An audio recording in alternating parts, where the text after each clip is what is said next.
Biz sizin bilen tevhid derslerin ütəbiz. Muhterem cemaat, birinci dersini tamamladık, ikincisini başladık, hala devama haman devam edelim. Biz sizin bilen faziletü tevhid, tevhid kelimesinin fazileti, artıklığı turunda sili başlagan idik, anlata başlagan idik. Hem bugün inde onun şartları turunda şeylerge deyip niyetledik. Tevhid kelimesinin şartları. En birinci şart degen sözge tuttalı bitesim ki. Şart muhterem cemaat, ol Tatar tilinde, Arap tilinde şart. Urus tilinde onun manası usloya. Her bir nersede diyerlik şartlar koyulgan. Namazның da şartları var. Namazның bir şartına ütelmesin hele. Ol namazını Allah Teala kabul etmeyi. Kabul etüğüne tügel istinden de düşmeyi. Namazның şartları taharetli bulu, kiyim pak bulu, ten pak bulu, gavaret kaplangan bulu, orun pak bulu, vakit kirgen bulu, niyetlev. Eğer de şularının birisi ne bulmasın hele, ol namaz, namazdan gitmeyi. Eğer de kıblağa taban yönelmişe, biletir başka tarafka karab namaz okusan, namazın kabul buldu. Şulay yok, haç kılganda da, hacның bir şartına ütelmesin hele, hacın istinden de düşmeyi, kabul da bulmayı. Şunun şekilde muhterem cemaat, La ilahe illallah'nın da şartları var. Onun 7 şartı var. Mine şol 7 şartının birsigine ütelmesin, hele. O vakitta La ilahe illallah deyip eytüden fayda bulmuyor. Şart degen sözünün мәгънәсе tağında yaxşırak anlaşılsın için, ol inde ansız iş barmı, iş barıp çıkmı degen мәгънәni anladı. Yani şol şartlar tuğandağına iş barıp çık. Mesela bıday işeşebiz iken jirge, bıday üysep artsın için nerseler gerek? En birinci jir gerek, ikinci yağmur gerek, üçüncü kıyaş gerek, dördüncü jalalık gerek. Kıyaş sebirde de çığa, lakin jala olmasa üsmi. Onun da şartları var. Eğer de şeker ilim alırga niyetlədiyken, onarga da muhterem cemaat şartlarını tudurga gerek.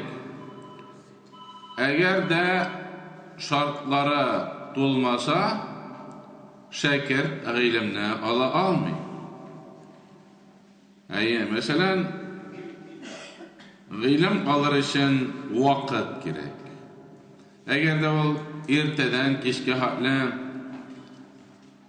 daimi rəvişdə işləytirgan bolsam, 14 saat, onlarga ilim alırga vakit kalmay. İlim alır için vakit gerek. İlim alır için ihlaslık gerek. Eğer de ihlas bulmayısın iken, Allah Teala rizalığı için almayısın iken, o vakitte onun faydası yok. Belki ol algan ilim fakat zararlığına bul. Eğer de ilimni dünyada benim derecem küterilsin, beni kişi maktasın, beni ılılasın, hem dünya şunun arkasında kilsin deyip, şun niyet bilen alayken,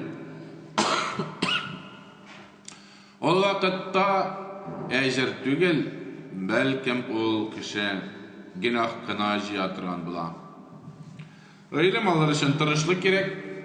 Eğer de tırışmayken, bir derske katnaşıp bişesini kaldırayken, ol ana ala almay. Ilim alır için kitap gerek. Ilim alır için ıstas gerek. Istassız da bulmay. Eğer de bir kişi kitapını gına oktap, anlayım dip etetirgan bulsa, yalgışa. Yalgışa ol kişi. Çünkü ol kişi üzigine oktap kitapna. Şunun bilen min ilim alam dip eйтse, ol kişi adaşa, ol kişi birer firkaga, ya bir nişe firkaga kirip ketetirgan bular. Muhterem maşinanın da yersenişen şartları var. Eğer de maşinanın arama ya kuzafı bulmasın, anı maşina dip etip bulamı yok. Eğer de maşinanın tegermeçleri bulmasın, bütün nersesi var. Lakin tegermeçleri yok. O maşina yeri mi? Yok, yermi. Kavınıp tırışı mümkün, lakin yermi. Eğer de maşinanın benzinini bulmasın, bütün nersesi var. Salar dövlen benzini yok. O maşina yeri mi? Yermi. Faydası yok. Eğer de maşinanın rolü bulmasın, bütün nersesi var. Lakin rol yok. Kavına da, tormozda da işli, muftuğa da kire. Lakin rolü yok. Rolü bulmağaçtın. Barab bulmayı gerekli yerlerde. Onun faydası yok. Eğer de radyatörü hem suyu bulmasın, motoru şıkıldap çığa. Bir neçe minut içinde. Ansı da gerek. Eğer de motorunda may bulmasın, o vakitte ansız da bulmay. Eğer de akumulatörü, farısı, utu bulmasın, tenne yeri bulmay. Kendizde kavunmay. Şulay bulgaçtan maşinanın da bir köp şartları var. Tegermeşinde suluşları bulmasın. Tegermeşleri bulup suluşları bulmasın. Ol da faydasız. Şunun şekilde muhterem cemaat, La ilahe illallah kelimesini eytkenden soň ana jidi şartı bilen eytilgendegine ol faydalı. Eğer de jidi şartı bilen eytilmeyken, deme anın faydası yok diyen söz. Nindi şartlar sınalar? Birinci şartı muhterem cemaat ailem. Koyan alıp eytesin, nişik sin mını özünden çıkarıp eytesin mi deyip sıravşılar buluşu mümkün. Yok. Özünden çıkarıp sileytirgan bulsam, o vakitte min bidatçı bulan bit. Biz dini meselelerde özümüzün başımızdan çıkarıp bir nerseni silerge tiyiş tügel biz. Fakat قال الله وقال الرسول Allah Teala etti, hemenin Resulü etti deyip delillerge tiyiş biz. Allah Subhanahu ve Teala Kur'an-ı Kerim'de Muhammed suresinde فَعَلَمْ أَنَّهُ لَا إِلَٰهَ إِلَّا اللّٰهِ Allah Teala'dan başka bir nidi de ilahlar yok ikenen belli. Belirge koşa. Muhterem cemaat, hakikatten gıybedet kılırga layıklı bulgan zat yok. Allah Teala günedir. Allah Teala Muhammed suresinin 19. ayetinde bizge aşıktan aşık kişetip eydi. Bel, Allah'dan başka bir nindi de ilahlar yok. Ne biz bildirge etiyişmiz. Birincisi demek ilim. Eğer de sizden birisi sırasa, avlığızdağı garafini bilesin mi deyip, sen eğer de birden bir avlığızda garafi isimli kişi bulatırgan bulsa, senden sırasalar bilesin bana deyip. Sen iki türlü cevapını biri alasın. Birincisi bilem deyip ikincisi yok deyip. Eğer de Sinan'ı gemerinde de görmegen bulsan, anın turunda iş etmegen bulsan, o vakitte sen nerse deyip cevap veresin? Men onu bilmeymen. Çünkü benim avuldan çıkıp gitkenge 45 yıl indi. Şayet ki ol men ketkeçten tuğandır öskendir. Anın turda işitkenim de yok, işimin de işitkenim yok, etiyenisini de bilmem kim eken. Bilmem deysin. Yani kaçan tuğan, nişik ösken, kimge eylengen, nişik yaşi, bir nerse de yet almasın. Eğer de indi sen ol garafi turunda mağlumatların bulsa, sen sıravışı kişiye nerse deyip etesin, bilmezke. Bilen, ol falan yılını tudım deyip etesin.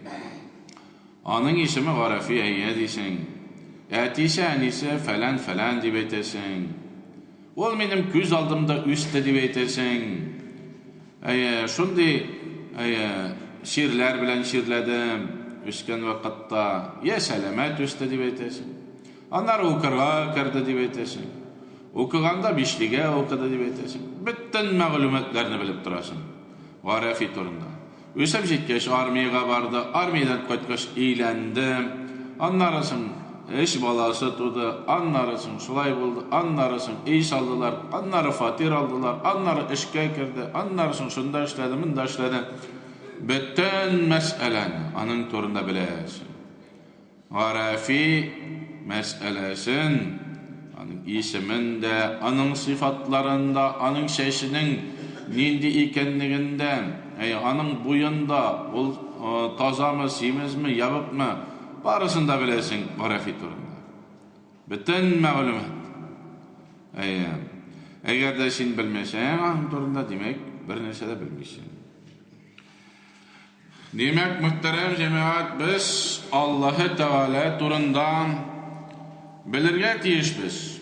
Eğer de bir kişi bir nersede bilmişse Allah-u Teala turunda, onun turunda bütün ne işitkeni de olmasa, bir kişi kelip onlarga La ilahe illallah debi. Teginde aytışı mümkün, La ilahe illallah debi. Lakin Allah-u Teala turunda bir nersede bilmeyi. Onun bir neydi ismini de bilmeyi, işitkeni de yok. Onun sıfatlarını da bilmeyi birisinde. Onun kıla turgan işlerini de birisini de bilmeyi. Onu maktarga kiregi ekenini de bilmeyi.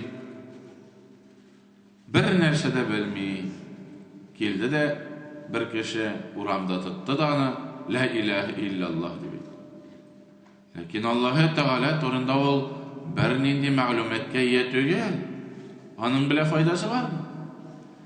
Ma'nasını da bilmese.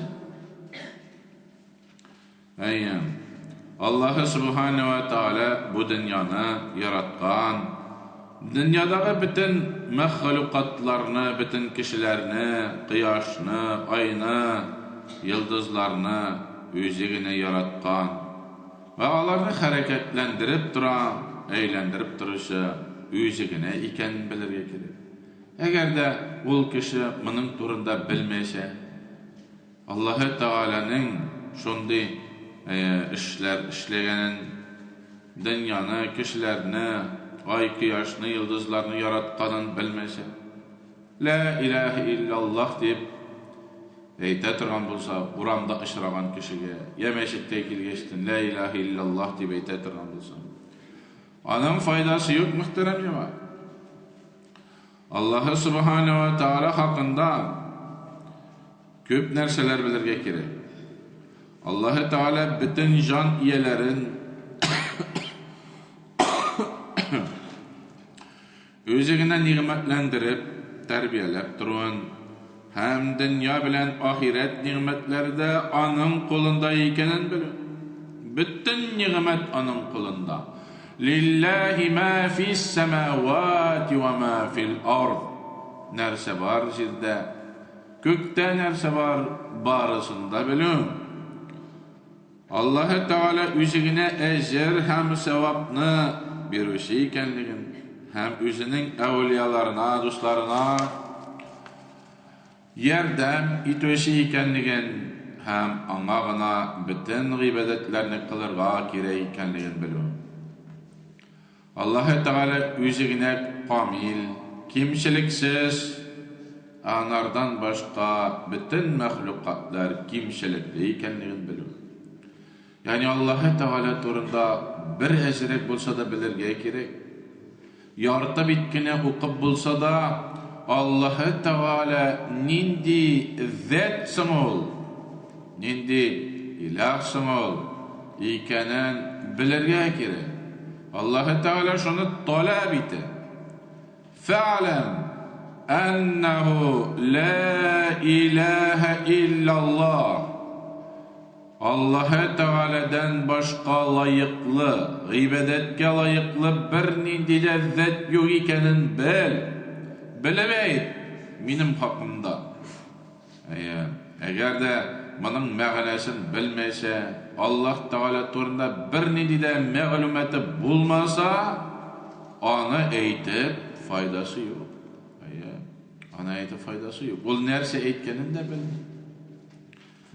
Eğer de bir kişi sana gelip 20 minut boyuna Fransız dilinde ya Nemis dilinde vaaz söylese, nasihat kılsa, sen onun tavuşların işitip, hatta sen onun ardından kabatlap bara tırgan bulsan da anlamaysan. Nerse söyleyken, neyinde söz söyleyken deyip kabatlap barsan da, işitip tırsan da onun söyleyeninden, senin tınlağından bir nindi de fayda yok. Boşkağına öyle. Muhterem cemaat, şunun için birinci şartı onun bilü. Allah Subhanahu ve Teala hakkında hem bu kelimenin mağanasını bulsa da bilir ki. En az bu yerini, kıyaşını, ayını hem bizni yaratışı Allah hem anardan başka gıybedet kılırga layıklı zat yok ikenliğin en mühimin bulsa da bilirge tiyiş. Eğer de bilmeyişe eyteyken o faydasız. Böyle meclislerge bararız da anlatmayacağına karşı bir kişiler ekle ilah illallah Müslüman bulasın. Anın muhterem cemaat eytken vakitinde da eyte de bilmeyin, mağnesini de anlamayın. Tecrek ettiremiz de tecrek nikah okurga tırışabız. Alay yarami baştan iretirge gerek bir işkin boyuna iren Allah Teala turunda oqa. Allah ol senin Rabbin, ol senin ilahin, ol senin padişahın, dünyanın ahiretinin hocası bar baştan olup okap gel. La ilahe illallah deyip eytesin. Yok hele men sana nikah okumayım. Baştan irenip gel. Oqamana şol kitapni. Şundan so'ng o'qigaçtan menga söylep ber, anladın mı yok mu? Yestenke akşa kızıp nikah okurga yaramı? Yestenkesi göründü, hazır bu menga bere, yetkine eyttireyim de okup koyayım deyip. Bu muhterem cemaat günah. Qaysı birleri, ebiler oturalar mecliste, Hazret gelip kirgeçkine yirete başlıyorlar. Ol dürüst tüge. İkinci şart. İkinci şartı muhterem cemaat şiklenmişe eytirge gerek. La ilahe illallah deyip eyttin iken şiklenirge yaramayın. Bir nersege de şiklenirge yaramayın. Neşik bir nersege de şiklenirge yaramayın. Yani manın mağanesine Allah Teala'dan başka layıklı gıybedet kılırga bir nidi de ilahlar yok ikenliğine şiklenme. Allah Teala'nın yüzüne de şiklenirge yaramıyor, sözüne de şiklenirge yaramıyor. Allah Teala Kur'an-ı Kerim'de Elif Lam Mim Zâlikel kitâbu lâ raybe bu kitapta bir nindi de şik şüpheler yok. Eğer de bir kişi Allah Teala'nın kitabında yazılgan birer vahiba gana şikleneyken, ol kişine Allah Teala mümin Müslümanlığa sanamı. Eğer de sen la ilahe illallah deyip ettin iken, indi mağanasını anladın iken, Allah Teala turunda uqadan iken işkin boyuna, bildin iken, onun var ikenligin, hak ikenligin, köngülün tınışlandı iken, o vakitta indi bu kelimeye şiklene kürme. Allah Teala'dan başka layıklı, gıybedetke layıklı zat yok diyen sözge şiklenme. Tuktale, başkalar da bitneydiler ilahlerge gıybedet kılalar. Şayet ki alarının ilahlere dirişirektir deyip eğer de köngülüne şik kirdiyken o vakitta faydası yok. Eğer de bir kişi Darwin şekilli kilip siz bit orangutanlıktan maymaldan barlıkka kilgensiz deyip etse babaylarımızga etken şekilli hem kişi bunlardan şiklene başlasa la ilahe illallah'ın kelimesine şiklene başlasa eğer de türlü teknolojiye bilen türlü deliller getirip söylese kişi tufraktan tügel kişi balşıktan tügel iken bana fen ispat etti balşıktan tügel başka türlü nerseden kilip çıkkan diye milyon galim kilip eğer de söylese de biz muhterem cemaat şiklenirge tiyiş tügeliz. Senin kalbine bitinisin jitkirip anlatıp birseler de sen şiklenirge tiyiş tügelisin. Eğer de şiklenesin iken Allah Teala'nın hak ikenliğine bu kelimenin ders tügel iken deyip yavunasa şiklene tırganlısın. Ders tügel iken deyip tügel şiklene tırganlısın. O vakitte fayda yok. Muhterem cemaat şiklendiler, şiklenüşler de var. Siz bilesiz Darwin nişi gittirip kişiye şik saldı. Ol jerini kazıp, kabirlerini kazıp, şol kabirlerdeki siyeklerini tekşirgen de şol kabirdeki siyekler kekiri bulganlar iken, yani alarının umurtqa bağanaları kekiri bulup ösken, hem kekiri bulup tıra iken, şunu görgen kabirlerde. Şundan soň bir fikir kilgen, ilgari kişiler maymal bulganlar iken. Mana şunlarga qarap, şol kekiri umurtqa bağanalarına qarap, şunlardan bir fikir kirgen başına şeytan kirken, hemenler şunu etken. Babalarımız bizning maymal bulgan iken. Yaşından gözü de şiklengen, bütün kişiye şunu taratkan. Onlarısın bilip algan, ahırdan tövbe de kılgan, dünyaga indi ol taralıp gitken onun haberi. Ana indi kafirler, ateistler elektirip alganlar da bütün dünyaga şeşkenler. Ol dürüst tügel iken, hazırgi galimler, tekşirinler alıp barıp, bütün jer üstündeki tebeklerdeki bulgan kabirlerini aşıp qarılar. İlgerigi kabirlerini aşıp qarasalar, bitinisinin umurtqa bağanaları tup-tura, kişi kabirleriniki. Darwin yaşagan jerde dürüstende kekiri bulgan iken anda. Ol jerde, muhterem cemaat, ol vakitta yaşavuşlar. Gurbon şeri bilen, gurbanizatsiya bulgan iken, gurbon şeri bilen şerlegen bulganlar iken. Hazırda andi kişiler var. Eğer de gurbon kişi var iken, ol kişini ülgeçten kümüp koysam, Aның da umurtqa bağanası kekiri bula. Onarga qarab, bunun babası maymıl bulgan deyip eytip bulama? Bulmay.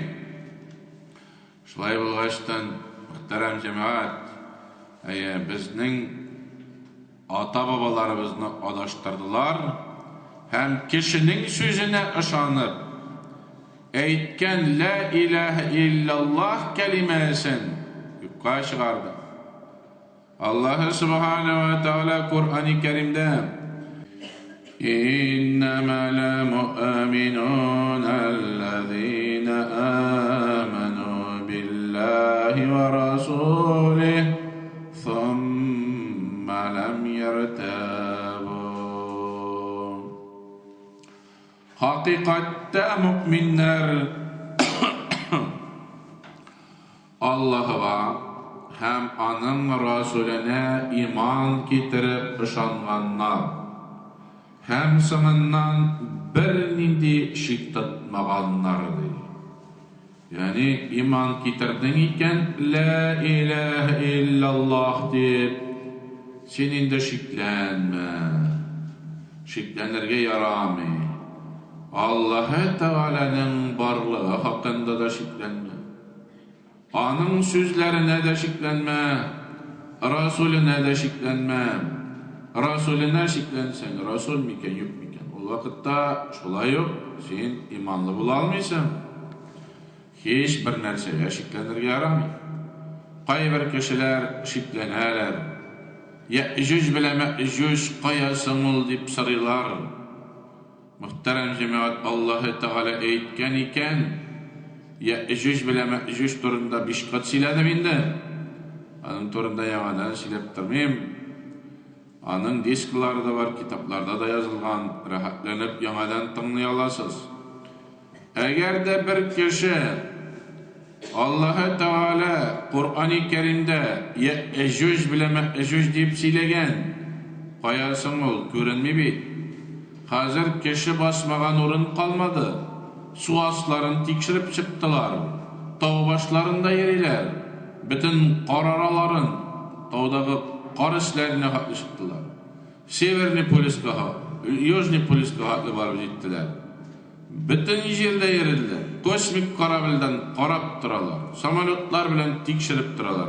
Qayasın şunun hatlı hala. Qayasın ol Ye'cüc bile me'cüc deyip eytir. Olsalar.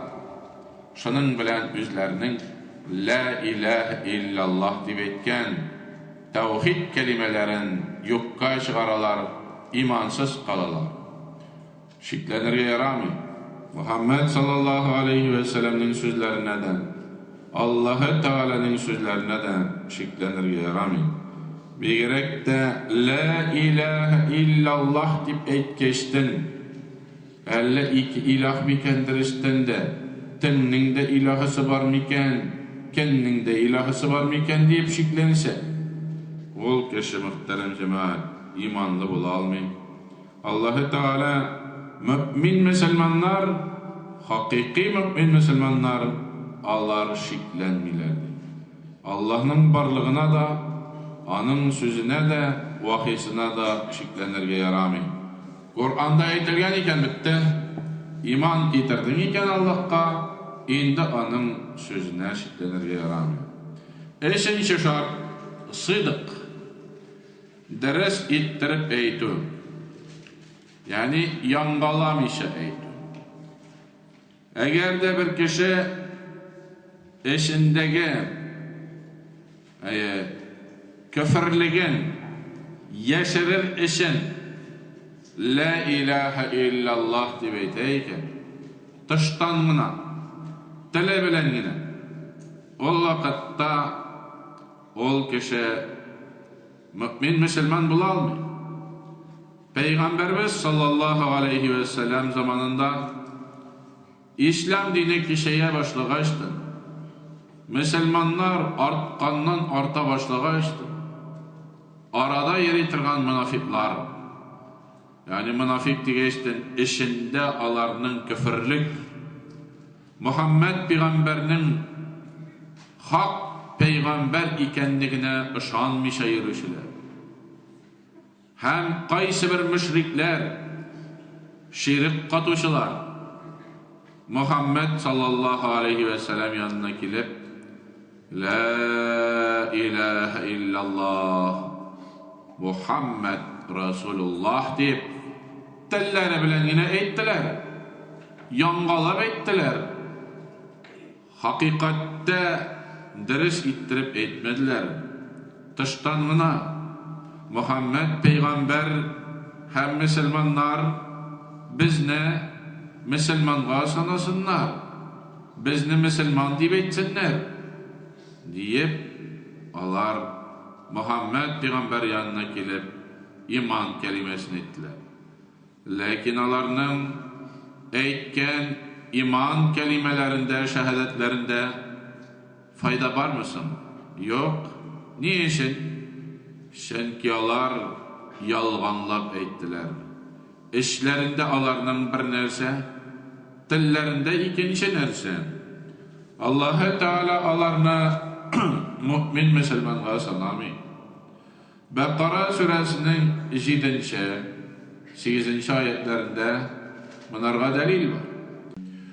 وَمِنَ النَّاسِ مَنْ يَقُولُ آمَنَّا بِاللَّهِ وَبِالْيَوْمِ الْآخِرِ وَمَا هُمْ بِمُؤْمِنِينَ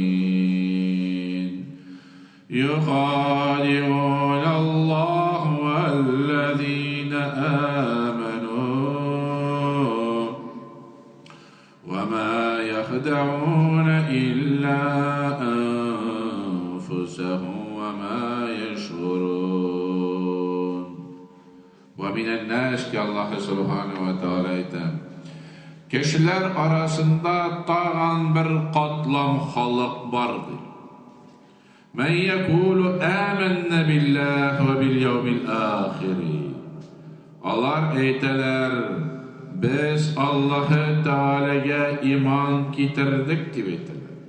Ve bil yevmil ahiri hem kıyamet gününe de iman getirdik gibi eyteler. Ve ma hum bimu'minin. Lakin min alarna mümin Müslüman'a sanam iman di. Niçin sanamıyorsun Allah-u Teala? Çünkü Allah-u Teala onlar hakkında bulaydım.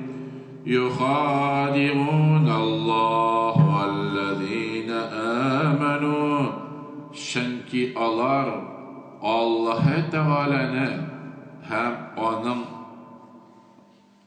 hakiki bendelerin Peygamberimiz sallallahu aleyhi ve sellem'ni yangalap onlar onun aldında yangalap ol kelimeni eytediler.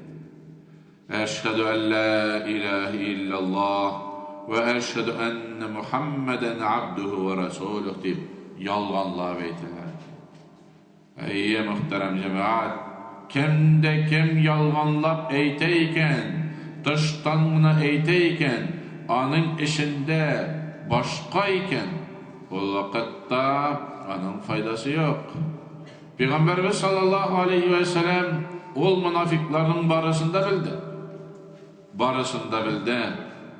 Kimler ikenin Allah-u Teala bildirdi.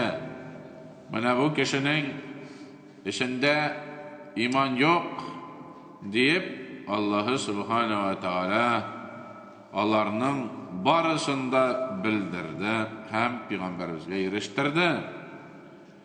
Peygamberimiz sallallahu aleyhi ve sellem onlarını anlap özü ölgen vakitte bir sahabaga eytip kaldırdı. Hem ol sahaba onlarının cenazalarını ukamadı. Muhterem cemaat, eğer de şolay eytileyken, münafiklar şekilli eytileyken, ol vakitte eytüden fayda yok. Berninde fayda yok. Tıştan buna eytesin iken, işten eytmişsin iken, ol tevhid kelimesinde eytüden fayda yok. 4. şart, inqiyat, itaat etu. Nersesin ol inqiyat? İnqiyat ol muhterem cemaat Arap tilindagi söz. Aның bizning şege qaytarganda мәгънәсе итаат итү, буйсыну дип атала. Yani la ilahe illallah kelimesine буйсыну. Ничек соң аңа буйсынып булам? Cevap etip sizge la ilahe illallah'ның мәгънәсен белән таныштырган идек. Аның мәгънәсе Аллаһы Тәгаләдән башка лайыклы гыйбадәт кылына торган зат юк дидек. Шулай булгач без бер Аллаһка ышандык һәм анарга гына буйсындык дигән мәгънәгә чыга. Аллаһы Тәгалә Кур'ан-ы Кәримдә Zumara suresinin 54. ayetinde وَأَنِيبُوا إِلَى رَبِّكُمْ وَأَسْلِمُوا لَهُ مِنْ قَبْلِ أَنْ يَأْتِيَكُمُ الْعَذَابُ مِنْ قَبْلِ أَنْ يَأْتِيَكُمُ الْعَذَابُ ثُمَّ لَا تُنْصَرُونَ. Siz gazap kilmez baran Rabbimiz Allah'ı Teala'ya itaat etiniz. Ana buysanıgız. Eğer de siz dünyada ana itaat etmişe, buysanmışa yaşasanız, cehennem gazabı kilgeç, sizge anda yerden bulmaz. Bilip durunuz diye. Sizge anda yerden bulmaz. Nerseden? Gazaptan qutqaru için yerden bulmaz. Yani Allah Subhanahu ve Teala gazaptan qutqarmay ekenligin anlata. Biz muhterem cemaat itaat kılırga tiyişmiz. Adam balası dünyadaki akşanı alır için brigadirga da, masterga da, neşenlikka da itaat kılar. Nerse kursa şunu işte. Bar teginde alıp gel şunu. Yigire barıp gele. Bar teginde şunu işle. Yigire barıp işle. Muhterem cemaat, Allah-u Teala mengelik cennetin vəqdə qılan. Anda nimet, nindigine nimetler. Ey bendedir, sen bana buysandır. Men senin Rabbin Allah. Men seni terbiyelep duram. Rızıkını men berip duramın. Brigadir tügel, master tügel. Rızıkını berüşe men. Mena buysan. Mena itaat kıl. Sen bit la ilahe illallah deb aytding. Menin barlığıma ışanam dedin. Sen yine gıybadetke layıklı deb aytding. Neksin buysanmıysan? Nege buysanmıysan? Eğer de buysanmasan, sana bit kıyamet gününde bir kimde yardım etmeyecek. Sen bit iman getirgende, ya Rabbim Allah, men senin yalğız ekenligine hem cennet bilen cehennemin barlığına, cehennemnin 70 mertebe dünya utandan kızıllığına inandım, ışandım. Hem men özümni Müslüman deb tanıyım deb aytding. Nik buysunmaysan? Nik televizor aldına 2 saat boyuna oturup qıynap qaraysan, benim hakkımni ötemeysen, la ilahe illallah deb aytüğünden nindi fayda? Ramazan ayı jetkeçten roza tutmaysan, akşam var, baylığın var, qurban çalmaysan, nik benim hakkımni ötemeysen? Istingde bit senin vacip. Fasalli li rabbike venhar. Namaz oku. Hem qurban çal deb aytdim. Qurban çalarga akşada berdim. Onu bit özüngde aşısan. Ez bulsa jitmese bütünesini aşap bitir. Nu hakkımını üte. Ni ütemeysin. Min şina akıl verdim. Min şina akşa verdim. Min şina keş verdim. Kıdret verdim. Hem kurban çaldı ve ettim. Nik çalmışsam? Nige hakkımını ütemeysin? Nerse buldu şina? Hey bende, hatalandın mı elle? Anıttın mı elle? Elle bilip tırıp ütemeysin mi?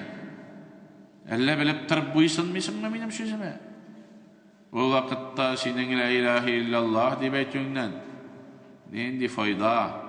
Şina bit kıyamet gününde yerden bulmayışa ثُمَّ لَا تُنْصَرُونَ Anda siz bir de yerden bulmaya şaktı. Muhterem cemaat, elbette adam balası hatalana, elbette adam balası yalgışa, elbette adam balası anıta, lakin anıtkan nerselerini tüzetip kuyurga gerek, yalgışkan nerselerini, hatalarını tüzetip kuyurga gerek, üstümüzdeki buruşlarını üterge gerek. Bile tırıp eğer de ütemezsek, o vakitte biz günahlı bulabız. Eyyem, inqiyat kılarga gerek. Köp kişiler la ilahe illallah deyip eyteler. Ya Rabbim Allah, sen bar, hem sen bir, yalgızsın deyip etkeştin. Niye sen bir de alar gıybedetke aşık mı? Şallı şehirinde 40 bin kartlar var. 40 binden 1 bini kilemiken meşitlerge. Özleri la ilahe illallah deyip oturalar. Padyes tübüne çıkıp temeke tartalar, piveşeler, damina soğalar. Alarının imanların işi iken. Men kişinin kalben bilmeyim. Lakin Allah Teala'nın sözünü söyleyeyim. Ol şulaydı. Siz gazap kilmez burun. Rabbiniz Allah'a itaat etiniz. La ilahe illallah deyiş itaat etiniz. Ana buysanınız. Eğer de siz dünyada ana itaat etmişe, buysunmışa yaşaşayız, cehennem gazabı kilgeç, sizge gazap kileşekti. Allah-u Teala aşıktan aşık ete. Nişiginde mina buysunmışa yaşaysın. Bir gadirga buysunasın, irine buysunasın, hatınına buysunasın, balanın sözünü tınlıyorsun, uyunçık alıp verdiyse alıp verersin. Limon, apelsin, eflisun gerektiyse, yigire barıp alıp verersin. Varmon deyse alıp verersin. Gitarı deyse alıp verersin. Men sana birdim keşküve, akşa, nimet. Benim sözümü ütemeysin. Kırbanda çalmışsın. Hacga da varmışsın. Namazda okumışsın. Başını secdeye de koymuşsun. Nefsine ette televizyon kara deyip televizyon karıyorsun. Arak eş deyip arakını eşersin. Sen bit nefsine yerdin. Nefsine itaat kılasın. Mina bit itaat kılmışsın. Şolay bulgaç bu sözünden indi fayda var. La ilahe illallah deyip etken bulasın. Hayır. Terem cemaat itaat bulmasa la ilahe illallah'ın faydası yok.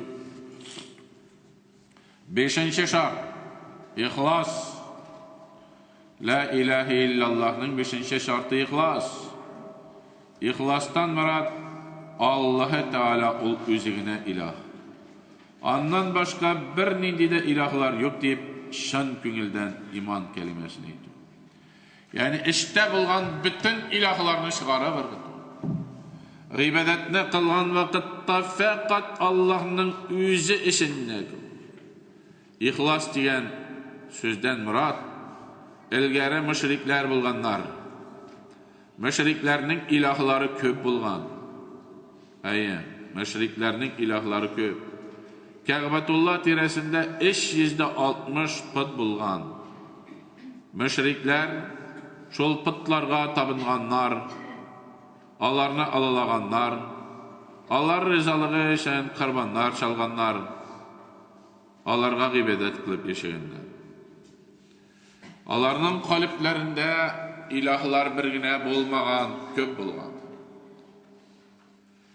Muhammed sallallahu aleyhi ve sellem onlarning qalblarin shish tartdi.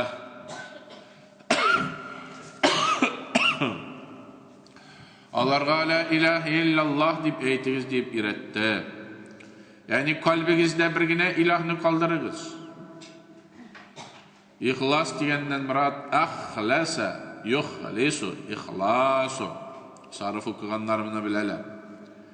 Agar de mesela bir şilekte 20 türlü aybir bo'lsa, qadoq, sharpa, balta, sho'kish, nojovka, ham türlü narsalar, sharpa.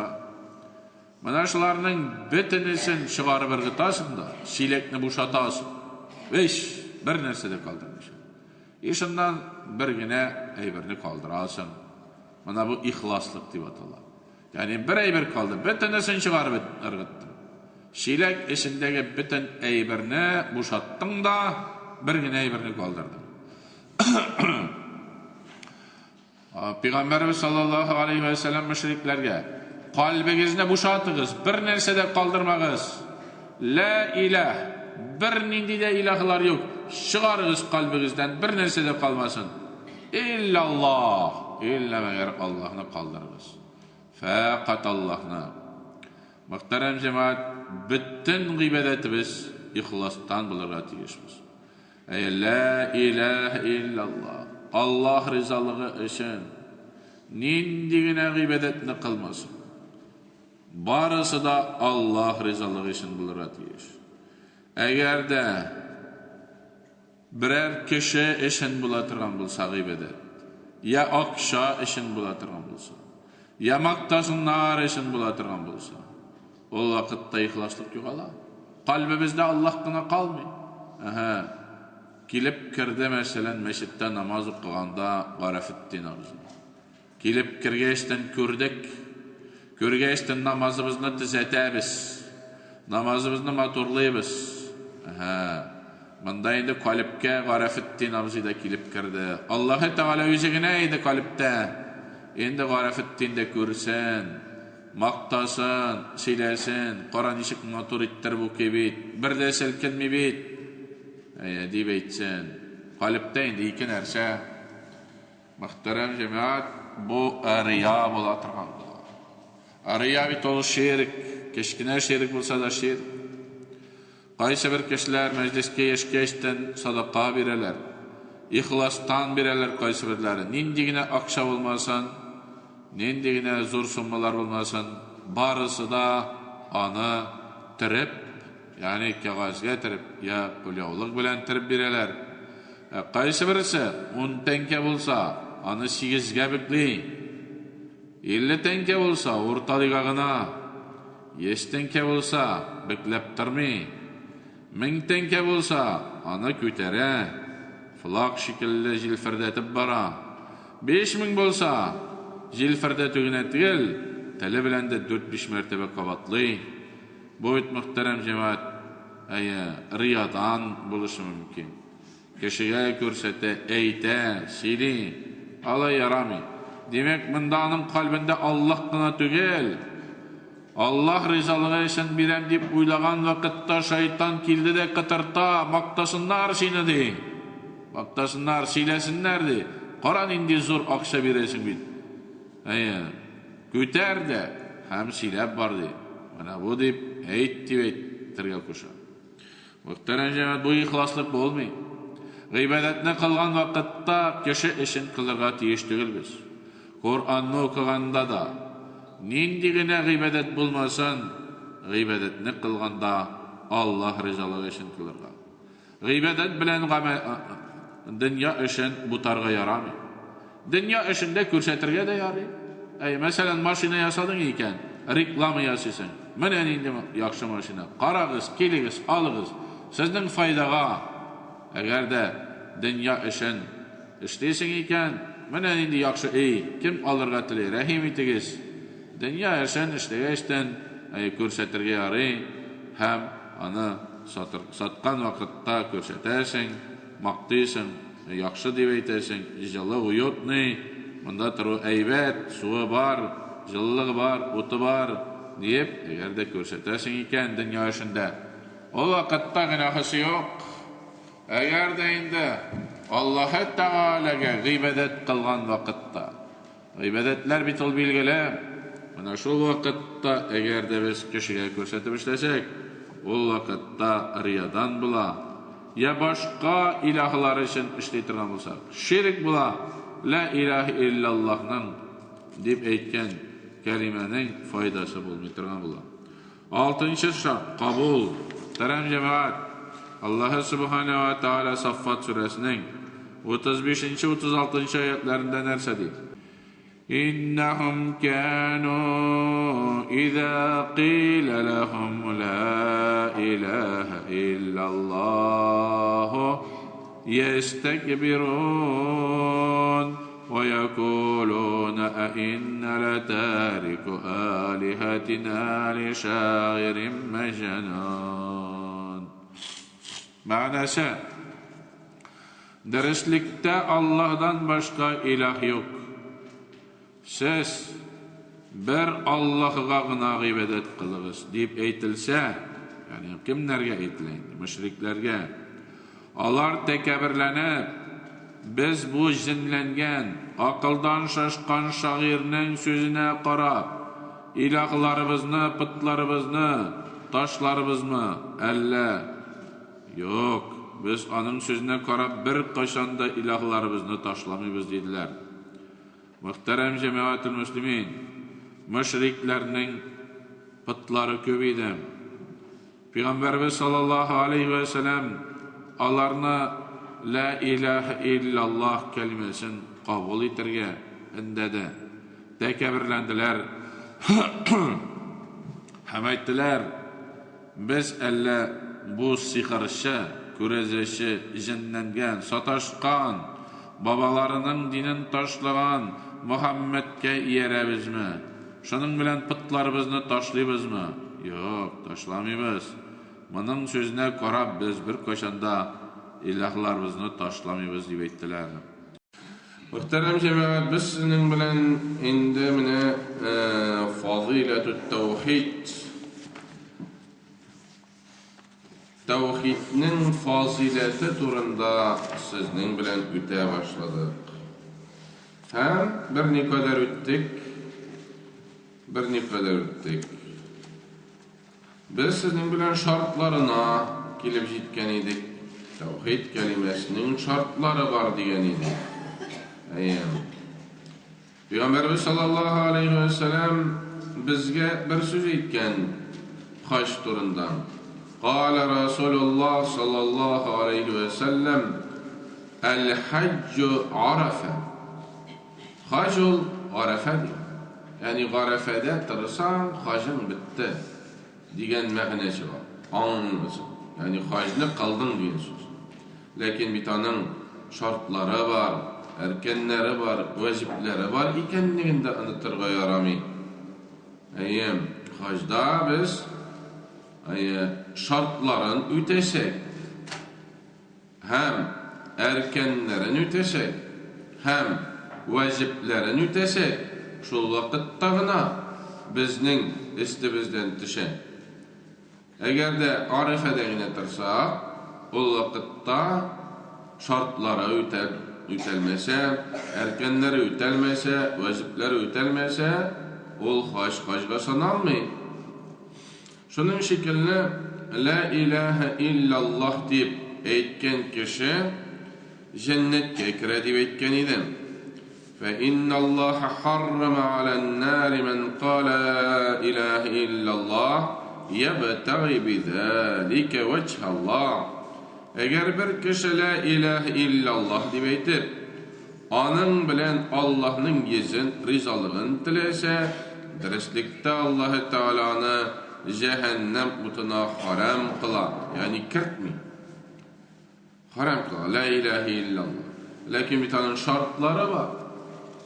Eğer de məğnesini bilmeyse eytse, eğer de eytkeşten şiklene turgan bolsa, eğer de ol yalvanlap eyte turgan bolsa, eğer de la ilahe illallah deyip eytkeşten bir nindi de gıybedet kılmasa,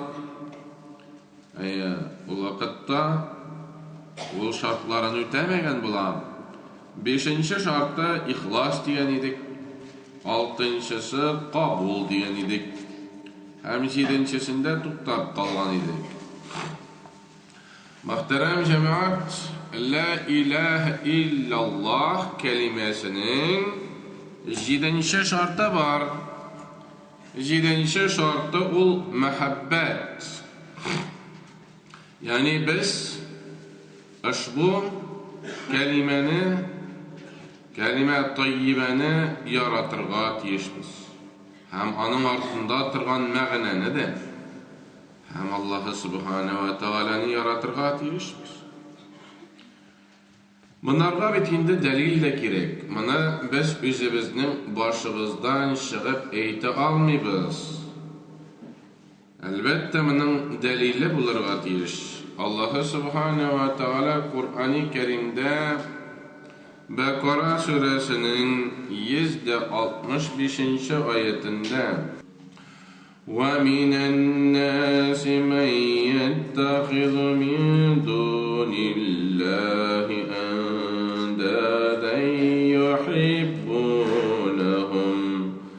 يُحِبُّونَهُمْ كَحُبِّ اللّٰهِ وَالَّذِينَ آمَنُوا أَشَدُّ حُبًّا لِلّٰهِ وَمِنَ النَّاسِ Kişiler arasında tağın şundi kişiler var. Allah-u Teala'dan başkalarına ilah itip alışın. Tin tutuşu kişiler var. Alar şu ilahların ne Allah'ını yaratkan şekilde yaratılar. Yani ilahlarını Allah-u Teala'nı yaratkan şekilde. Allah'ını da yaratalar. Lakin ilahlarını da yaratalar. Allah-u Teala bunlarga razı tügel. Özlerine tağın ilah alıp Allah'dan başka hem şul ilahlarını da yaratalar. Ama Allah'a nık ışangan şen müminler Allah-u Teala'nı katı suyu bilen, yaratı bilen yaratalar siyeler. Bakara suresinin 165. ayeti. Bundan biz neresi anlayabiliriz indi? Yani Allah subhanahu ve Teala bu ayette yaratı turunda seni. Yani şimdi bir katlam kişi vardı. Alar mini de yarata. Hem minden son tağın özlerinin ilahlerini de minim dereceye koyup yaratalar. Lakin mümin Müslümanlar vardır. Hak yolda yürüyüşler var. Alar ise mine bir katı yaratı bilen yaratalar. Yani Allah-u Teala mümin Müslümanlarını maktı hakikatte mümin Müslümanlar bir katı yaratı bilen yaratalar. Muhterem cemaat, yaratı meselesine tuktalıp ötügelim. Yaratı diyen sözüne bittiğinde biz işittebiz. Nerse aşarga yaratasın, kaya barga yaratasın, nindi kiyim yaratasın, nindi maşina yaratasın, nindi tajda şerge yaratasın. Türlü sözlerge biz yaratı sözün kuşup seyliyiz. Kaysa bir kişiler akşa yarata. Akşanı köp kişi yarata. Allah subhanahu ve Teala deytem. وَتُحِبُّونَ الْمَالَ حُبًّا جَمًّا.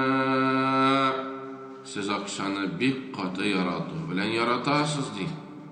Bana bir kişi de inkar et almayı. Yaratalar. Muhterem cemaat, kaysi bir kişiler akşanı şul kaderli katı yaratalar. Alar şul akşa eşin ertengi saat işten alıp kechki soat 9ga qadarli ishlovchilar da var.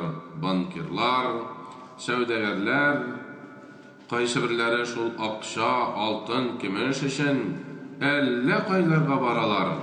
Minger şaqırım yiroqliklarga ketalar. Aylar boyuna, yıllar boyuna ilerine qaytmışa yeriler. Aqsha arkasında qaysi bir kişiler bazarlarda ertengi saatlerden alıp kechki saatlerge haqli salqın qış günü qar üstünde basıp duralar. Biz onlarni ko'ramiz. Qaysi bir kişiler atna sayın soğukta, buzlovda deyip turmi, issida deyip turmi, Moskvaga atna sayın avtobuslarga o'tirib barib, shundan qaytam, eyber taşı. Akşam yaratışlar da var. Yaratqanga göre alar hareketlenir. Qaysi bir kişiler dereceni yaratalar. Derece için bütün nersesin biri. Ni kadarlı akşası bulatırgan bulsa, akşasın da biri, bakşasın da biri, eyin de biri. O şul derecege utargışka yapışkan, şol derecesin saklar için bir basqışta düşmez için şunun halikatı yapışa, hem ol indi şol kadarlı anı yarata, ol derecesini tışresi kilmi, derecesi tışmesin için bütün işlerini işli, derecesi küterilsin için mallarında jellemi, sıranlanmi. Qaysi bir kişiler araqı yaratalar. Onlara akşa gerek mi? Eğer de avullarda qaysi bir kişiler kete almasa, ketuşlar anda bir köp araqı içişler. 150 son birem desen de yok, mine 150 kerek mi mine araqığına kerek. Birinci şiratka araqını koyalım. Araqqa başka bir narsa kerakmi? Kiyim de kerakmi, xotin da kerakmi, bala da kerakmi, iy de kerakmi, bir narsa kerakmi? Birinchi shiratqa araqini qo'ygan. Qaysi bir erlar xotin qizlarni yarata, onlarga bir narsa kerakmi? Bütün malın, bütün mülketin şol xotin qizlarga bag'ishlaydi.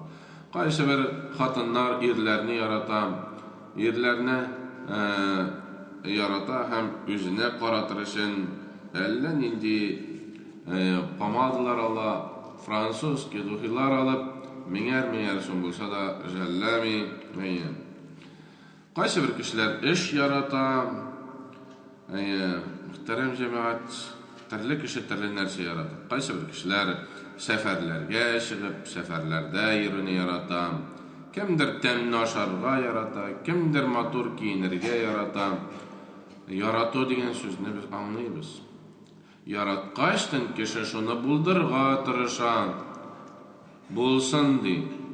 Buldırır için hareketlenem, nindigine işlerini işlemeyin. Muhterem cemaat, yaratı var, biz onun durumda elesileşeriz.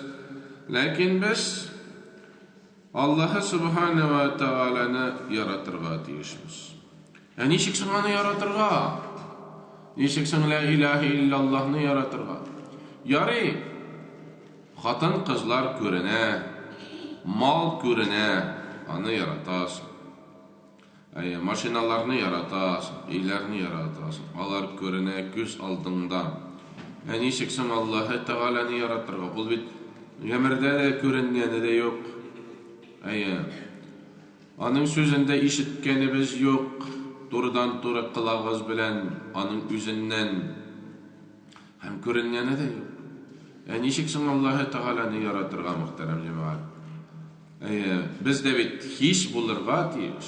Allah Subhanahu wa Ta'ala bit bizge etken, eğer de biz Allah Teala'nı yaratmasak, la ilahe illallah deyip etüden fayda yok. Muhterem cemaat, biz kelime tayyibene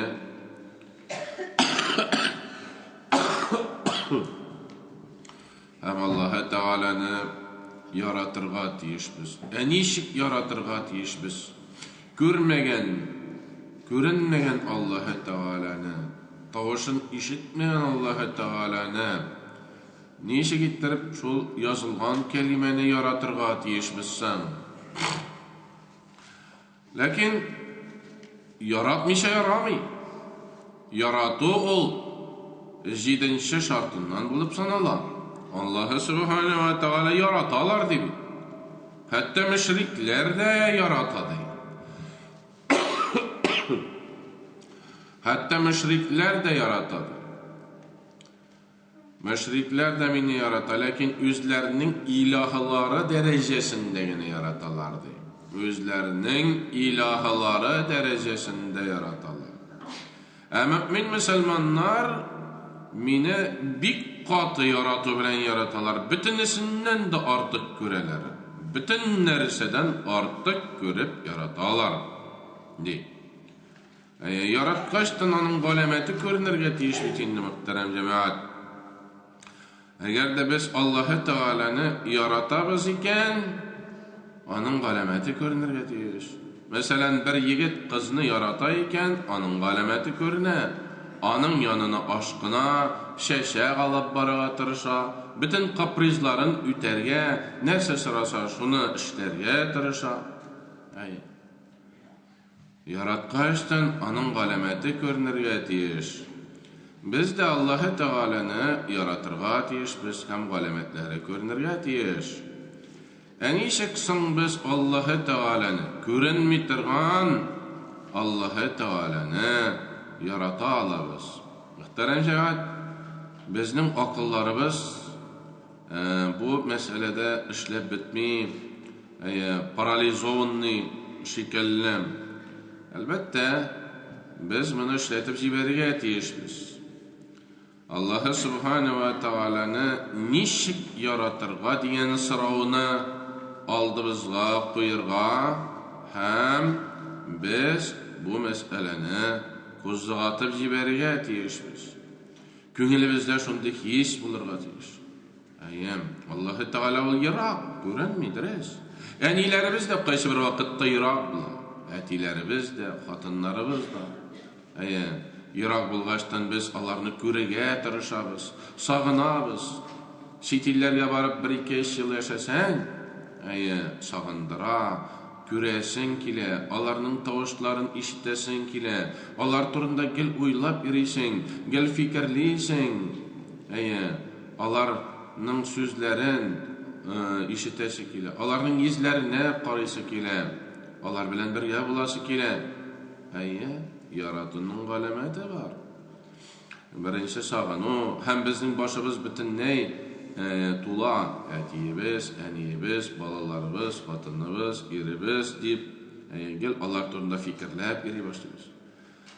Allah Subhanahu ve Teala'nın iş yaratırga tiyişimiz. Muhterem cemaat, en birinci Allah Subhanahu ve Teala'nın yaratır için biz onun nimetlerin işimizge düşürge tiyişimiz. Allah Subhanahu ve Teala mina göz verdi.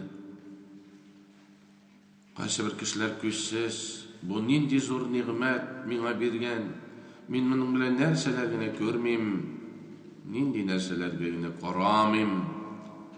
Allah Subhanahu ve Teala mina qılaq bergen, hem bu nindi Allah nimet bit. Allah Teala bunun hocası bit. Lillahi ma fi's semawati ve ma fi'l ard. Bütün nerse Allah Teala'nınki. Allah Teala mina ayaklar bergen. Min şol ayaklar bilen yer üstünde yeri alam. Bu bit Allah nimet. Allah Teala bunun hocası. Allah Teala mina mana bergen. Allah Subhanahu ve Teala mina kullar bergen. Men ol kullar bilen işleyim, tutam, alıp baram, ap qaytam. Allah Teala mina akıl bergen. Ol akılım bilen min fikirli.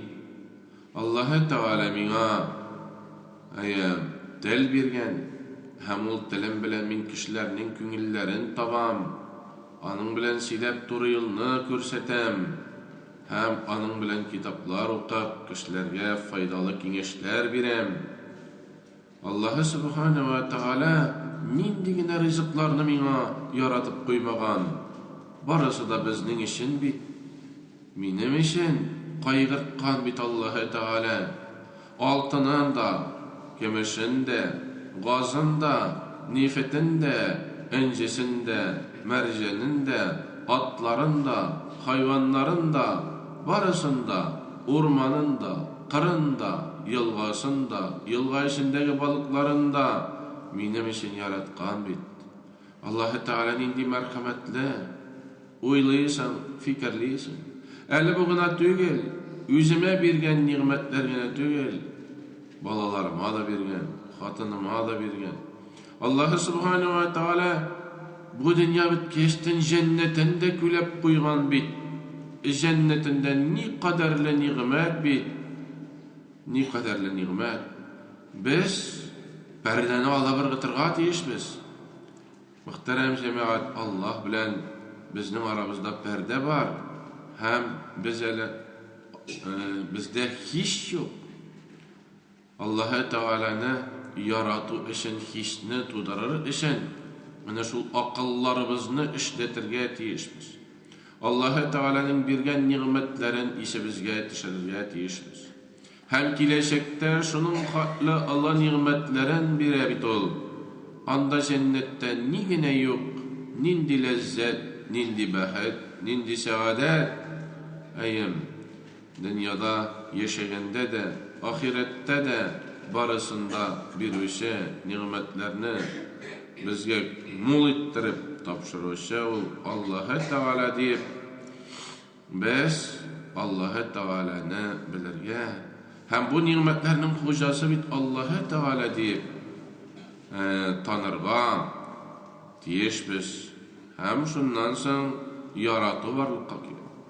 Әгәр дә синең күңелеңне таба торган дөньяда кайсы бер нәрсәләр күңелеңне таба икән, син аналарны булдырасың икән, шуның белән рәхәтлеккә чумасың. Аллаһы Subhanahu wa Ta'ala бит сиңа буларны биргән. Асыл мал-мөлкәт аныкы бит. Синең күңелеңне күтәрүче Аллаһы Ta'ala, синең кәйфләреңне күтәрүче Аллаһы Ta'ala. Шуны онытырга ярамый. Һәм без буларның барысының да хуҗасы Раббым Аллаһ дип, җәннәтнең, ахирәтнең, кыямәт көненең хуҗасы Аллаһы Ta'ala дип аны яратырга тиешбез.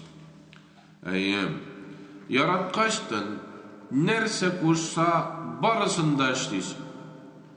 Нәрсәне әйтә торган булса, нәрсәне быйра торган булса, барысы да эшләнә торган була. Менә шул инде галәмәте, мөхтәрәм җәмәгать. Әйем,